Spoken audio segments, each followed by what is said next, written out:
Merci, Monsieur le maire. Il s'agit d'un vœu qui est présenté par les élus communistes Front de Gauche et par les élus Europe Écologie Les Verts. Il fait suite à la mobilisation très importante de parents d'élèves de l'école Pajol qui se sont mobilisés pour obtenir la libération d'un papa d'une fille de 5 ans scolarisée dans cette école, Monsieur Gao Peng.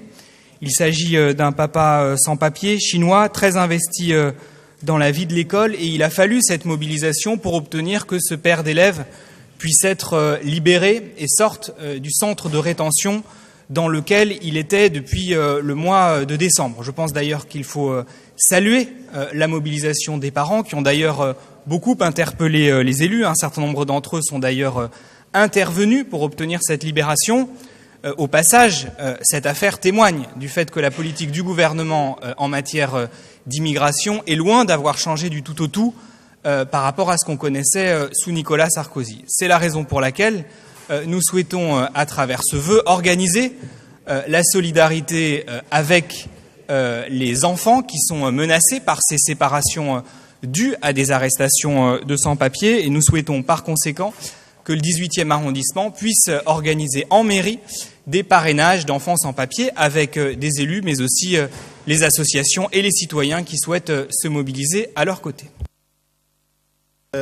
Vous avez eu une version amendée du vœu qui a dû être déposée sur les tables, sur laquelle je vous inviterai à voter, qui consiste à considérer qu'effectivement, il serait souhaitable, comme c'est le cas d'ailleurs dans la quasi-totalité des arrondissements, au moins de gauche, je ne sais pas ce qu'il en est des arrondissements de droite, mais au moins de gauche de Paris, qu'on puisse accueillir, pas forcément organiser nous-mêmes, mais accueillir en mairie et avec les élus qui le souhaiteront des cérémonies de ce type qui ont un caractère certes symbolique, mais qui doivent aussi engager les parrainants, les futures marraines ou parrains, à accompagner les personnes qu'ils parraineront dans les démarches administratives qu'ils ont à conduire. Et je crois qu'il est utile que cette organisation soit faite en lien avec des associations reconnues, essentiellement RESF d'ailleurs, dans la plupart des arrondissements, qui suivent de plus près que nous encore ce type de situation. Mais je voudrais revenir sur un certain nombre d'éléments qui ont été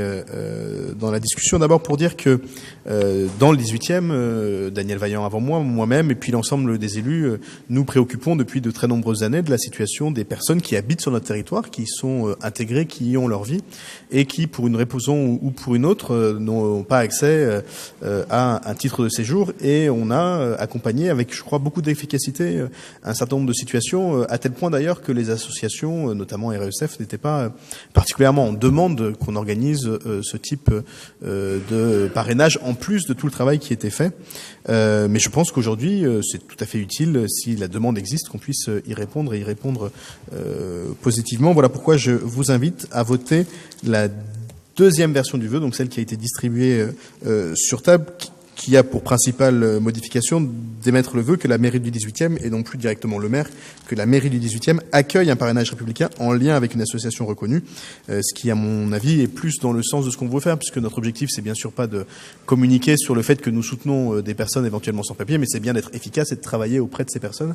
Et à ce titre-là, l'accompagnement et le travail avec une association reconnue me paraît indispensable pour que nous aboutissions. Voilà pourquoi je vous invite à voter cette deuxième version du vœu qui, je crois, recueille l'assentiment de Yann qui l'a déposé. Et je vais proposer à ceux qui le souhaitent de donner leur explication de vote. Monsieur Bournazel, Monsieur Lorenzini, et puis on passe au vote. Je ne voterai pas ce vœu pour plusieurs raisons. D'abord parce que chaque cas pourrait être discuté et regardé de près, mais nous sommes dans un état de droit. Dans un état de droit, d'abord, chaque citoyen est libre de soutenir tel ou tel cas. Ça, c'est l'engagement politique et militant est tout à fait respectable. Mais deuxièmement, dans un état de droit, chacun est libre de défendre ses droits. Et toutes les personnes concernées, dont les sans-papiers, et chacun peut aller en justice, faire valoir ses droits. Et puis, il y a une décision qui s'impose. Soit vous êtes régularisé, soit vous n'êtes pas régularisé et vous avez vocation à quitter le territoire. C'est la loi de la République. Et de vouloir interférer dans cette vision de l'état de droit et des décisions de justice est un acte militant, respectable, je ne le juge pas, mais ne peut pas être cautionné par une collectivité.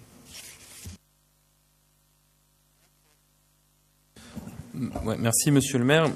Je voudrais juste commencer mon intervention en rendant hommage aux Parisiens, et particulièrement aux Parisiens et Parisiennes, et particulièrement ceux du 18e, qui ont montré toujours beaucoup de solidarité devant les difficultés rencontrées par un certain nombre de populations. Bien sûr, pendant la crise des réfugiés, par exemple, les habitants ont fait vraiment preuve d'une grande solidarité en apportant de la nourriture, en apportant des couvertures, puisque c'était vraiment des crises d'urgence, et ont toujours manifesté dans cet arrondissement une solidarité, un arrondissement qui, de tradition, est un arrondissement d'accueil et de droit. Les élus écologiques, en 2007, ont organisé, piloté une session de parrainage. Et moi-même, j'ai été parrain, et juste en quelques mots, témoigner de cette expérience. Je crois qu'il faut, dans le parrainage, ne pas y voir une formule gadget ou un symbole de communication. Le parrainage, c'est vraiment l'appui, l'accompagnement d'une personne et de sa famille. C'est tisser des liens, c'est apprendre aussi à la connaître, et c'est partager avec lui et avec eux aussi sa façon de vivre, lui faire découvrir la ville. Et c'est pas juste accessoirement l'aider dans sa démarche administrative. Et à ce sujet-là, je voudrais insister sur... Je pense que c'est une piste originale, bénévole, une piste originale et bénévole pour mieux accueillir effectivement des personnes qui sont seules parfois, et qui pourtant travaillent en France, qui pourtant ont des fiches de paie, mais qui ne suffisent pas à ce qu'elles aient une régularisation. Donc j'invite vraiment tout le monde à voter pour ce vœu, parce que, encore une fois, derrière, il s'agit d'être concret. Et je trouve ça positif qu'on ait effectivement ajouté la présence d'associations, parce que, encore une fois, c'est pas anecdotique d'être parrain. On fait pas ça, on s'improvise pas parrain ou marraine de personnes en voie de régularisation. C'est quelque chose qui participe du vivre ensemble, et c'est une très belle expérience. Merci. Merci beaucoup, et je voudrais rassurer ou rappeler à M. Bournazel que bien sûr seuls les élus volontaires seront amenés à parrainer, s'ils le souhaitent ou pas d'ailleurs, une personne, que cela n'a évidemment aucun rapport avec le fait d'être élu, et que bien sûr des citoyens qui ne sont pas élus pourront tout autant y participer s'ils le souhaitent. Non ? Ouais, ça. Et voilà, donc je vous propose qu'on mette aux voix la version amendée du vœu. Qui est pour ? Qui est contre? Qui s'abstient? Une abstention. Il est adopté. Ah pardon, 2 abstentions. Il est adopté. Je vous en remercie.